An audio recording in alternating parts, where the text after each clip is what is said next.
Hey now gamers, you probably know by now that I love social deduction party games, and I certainly have enough of them at this point. I have 2 versions of the Resistance, I have Bang the Dice game, and Ultimate Werewolf, and One Night Ultimate Werewolf, and Werewolf Inquisition, so I definitely really love these games, but I'm still on the hunt for new and exciting ones that have different takes on the genre, new and unique ideas. So when I heard about this game, Blood of the Werewolf, which is what we're going to take a look at today, I was really excited. This made some buzz on one of the posts that it was mentioned at the Japanese game convention. I forget what its official name is, but it takes place every year, and they always preview these interesting little micro games and party games. Love Letter premiered at that festival, Machi Koro, I believe, and Trains as well. So a lot of games that are very popular today and gaining a lot of buzz premiere at that festival, and I really was hoping that Blood of the Werewolf was going to be the next big thing as well. So I tracked down a copy and got it because I was very excited about the premise of it, which to me sounded like a combination between Werewolf and Hanabi. Now, if you're not familiar with those games, Werewolf is like a public domain game. A lot of people play a version of it called Mafia, although I've never met those people. I don't even know that they really exist. But in any case, it's a team game where everyone has a secret identity. You're either a werewolf or you're a villager. The werewolves are trying to kill the villagers are trying to kill the werewolves. So that's, it's a little more complicated than that, but that's basically it. And you have all kinds of special powers, but essentially you keep your hidden role secret the entire time. Unless you die or someone uses a special power, no one ever gets to look at your character card. Only you know what you are, and the werewolves know who each other are. And Hanabi is actually a cooperative game where everyone can see your hand of cards. You're trying to build a fireworks display, but you can't see your own cards. Your your teammates can only give you clues using certain rules in order to help you figure out what's in your hand. Well, in Blood of the Werewolf, it's just like Werewolf, where you're trying to win as either a werewolf or a villager, but you don't get to see your own role card. You don't know whether you're a human or a werewolf, but you know what all of the other players are, because everyone holds their cards up in a way that they themselves can't see it, but everyone else at the table can. So the whole game is not about deducing what the other players are, it's about deducing what you are, and making sure that the actions that you take are actually helping your team. Definitely interesting premise. I've been excited to play this one for a while. I got a few plays in with some different gaming groups. Let's go ahead and do a quick overview, because it's actually a very quick and simple game, and we're going to come back and I'll tell you what I really think.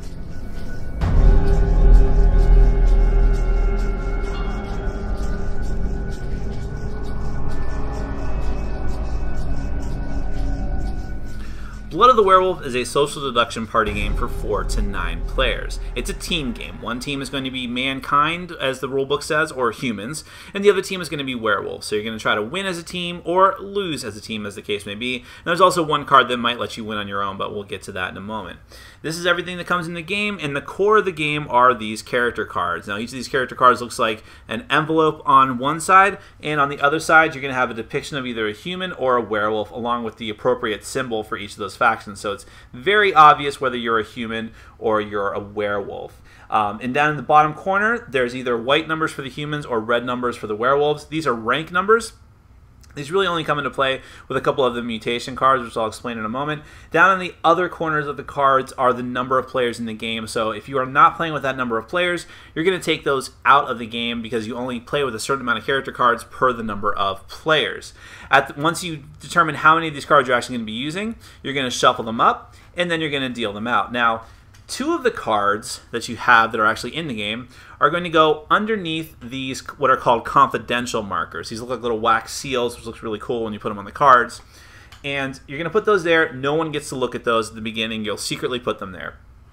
You should have 1 or 2 cards left over as well that are going to go underneath this wilderness card. And this wilderness card is just like a placeholder for this 1 or possibly more cards. And on the other side, you actually have a summary card for how many cards you use for the number of players and what the win conditions are, things like that. So you'll just kind of keep that off to the side. And then you're going to deal the rest of the characters' cards out to the players, but here's the catch of the game. In a normal game of the werewolf type or resistance games, you'll deal the loyalty character card out to all the players, and then that character or player will get to look at it and then keep it secret for the rest of the game so that only they know what it is. In this game, when you deal the character cards out, you, the player, do not get to look at the character card. You simply take it, hold it up in front of you, whichever way you want to do it. Either just lean it up against something, or just hold it up with your hand, so that only the rest of the players at the table can see what you are, and you can see what all the rest of the players are, but you will never know for sure what you are. And we're going to get back to how you're actually going to try and divine what team you're on in a moment. Once everyone's got that, then everyone's going to get one of these mutation cards. And mutation cards are basically just one-shot cards you can use to get some special effect during the course of the game. Every player gets one. They're randomized. Some of them are doubles. Some examples are Attention. When you play the Attention card before your turn, you play it before your turn during accusing. You can move 2 markers to 2 different players. This will make more sense when I explain the rest of the rules. Clue to Revenge. Look at a card under a confidential marker so you can get some information there. Supper. Current player's turn ends immediately. So those are some of the radical effects. And there's the Full Moon card, which can prevent you from dying. And there is one radical card which I sort of alluded to earlier, and that is the Betray card. If your number is smaller, the rank number, than all surviving characters, you win alone. Otherwise, you die immediately. Other players should help to examine if you actually satisfy that condition. So that's the one way that you can potentially win alone, but it can be rather dangerous to try and do that. So how does the game actually play? Well, once everyone's got their loyalty cards and mutation cards, you'll decide who goes first. And on your turn, you have one action. That action must be to move one of these confidential markers with the card underneath it in front of another player or even yourself. And you could, if it's a subsequent turn and there's already a card in front of someone, you could take the card that's in front of them and move it to another player if you want, or yourself, however you want to do that. Now, if there's only one card in front of a player and it gets to be that player's turn, including if you do it to yourself on your turn, you get to look at and peek at the card underneath this one.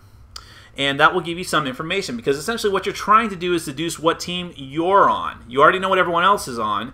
You need to know what you're on so you know that you're fighting for the right team. So by process of elimination, by looking at the cards that are out of the game, you can try and determine what you are, although you won't be able to look at the card underneath the wilderness.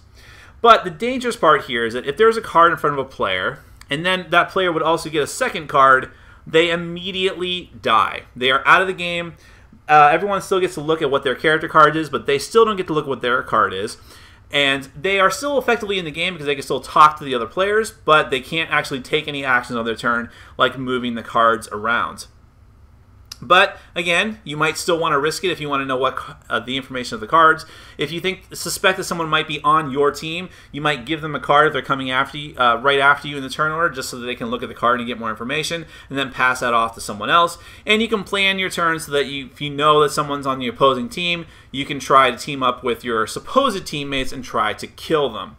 And that's really the game. You're going to keep going like that until one of 2 conditions is met. Either you get down to a certain amount of players, depending on the number of players, usually I believe it's 3.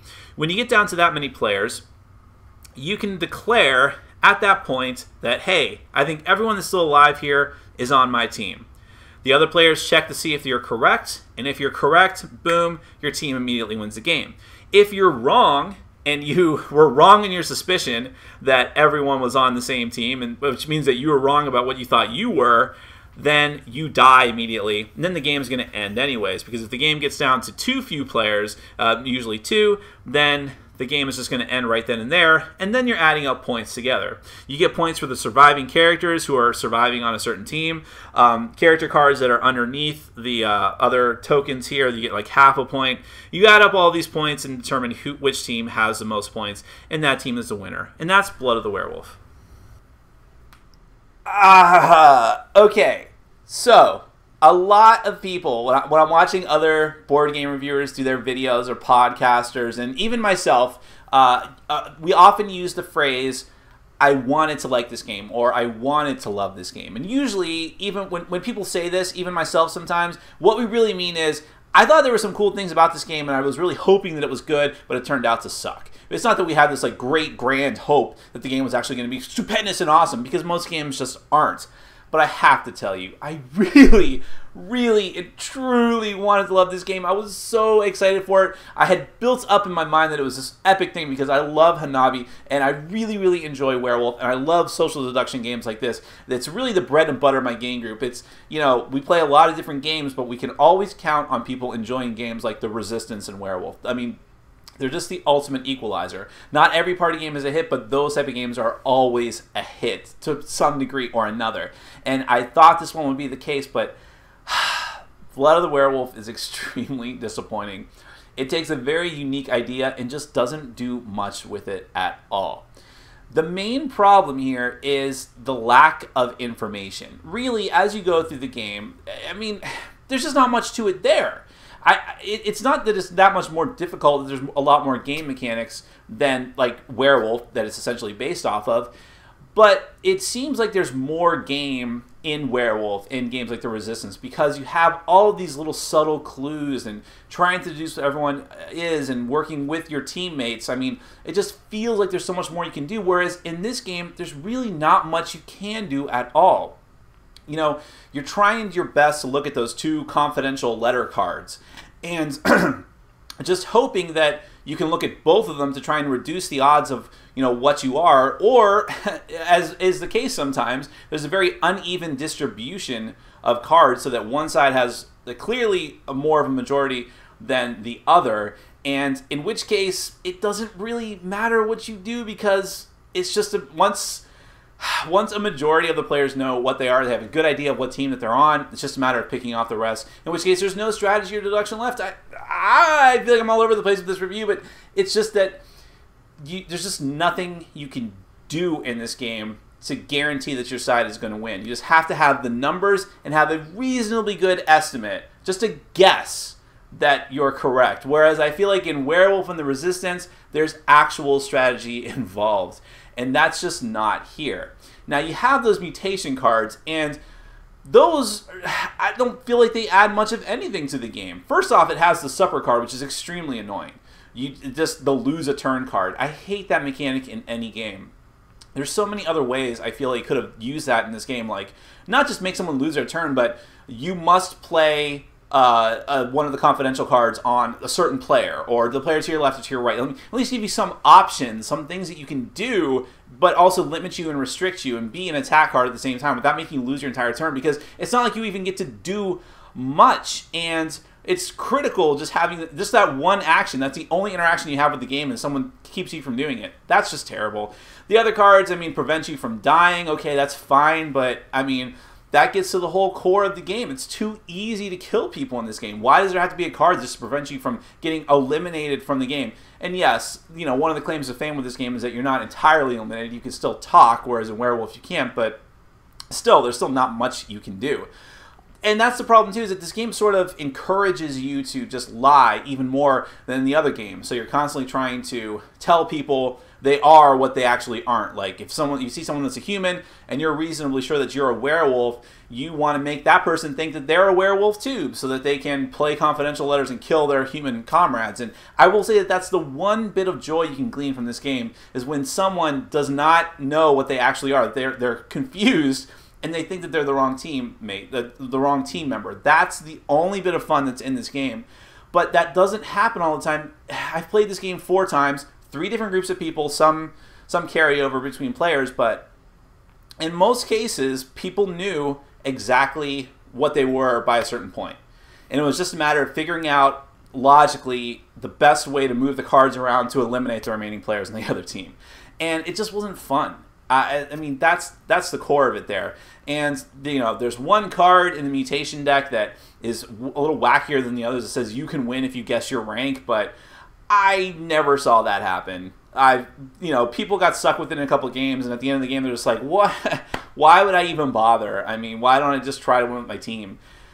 Oh, man, this is just a very disappointing game. I really want it to be so much more. I mean, there's not much to go with as far as the components, but I really love the artwork. Man, the artwork is great. So much, not that artwork matters in a game like this because you're not, well, actually, I guess it would matter more in this game because you are looking at the other player's cards constantly, where in Werewolf, you're hardly ever looking at the card, or you look at your card very briefly and then put it back down.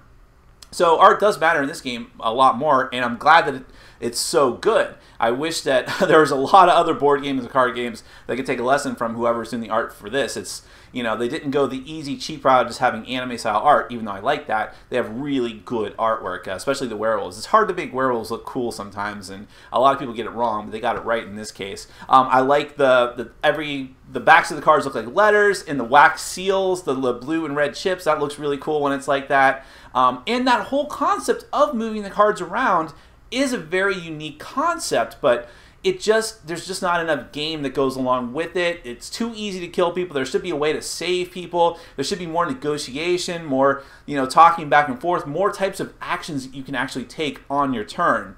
Proposals, negotiations. I mean, the rule book, which is written in very poor English, and I'm not going to knock them too hard for that. I'm glad it's a multilingual rule book, but it's easy enough to understand, but they don't do a very good job of explaining what the theme of this is supposed to be. You're at like a family dinner for like this werewolf family, but I don't know why you don't know what you are, but everyone else knows what you are. But they could have played that up a lot more with the actual game mechanics. You're at a supper, you're fighting, it's a dinner, there's negotiation, you're trying to accuse other family members. So why am I just passing letters around? I never felt that engaged. This just wasn't a very exciting game. There's just not enough information. There's not enough strategy. But the core concept is very cool, that you don't know what you are. I mean, and there can be some fun to be had. I felt like it got a little incrementally better as I played and got a better grasp of what I should do, but none of the other people that I played with really enjoyed this at all, and I don't think that I do either. I mean, any bits of fun are just small and few and far between, and maybe they could take this core concept and run with it and make it better in a more widespread release, and I certainly hope so. There's a kernel of a good game here. It's not totally awful, but man, is it disappointing. I can't recommend it at this time. My name is Nick. This has been Board Game Brawl, and I'm reminding you to get out there and game every day and in every way. Take care.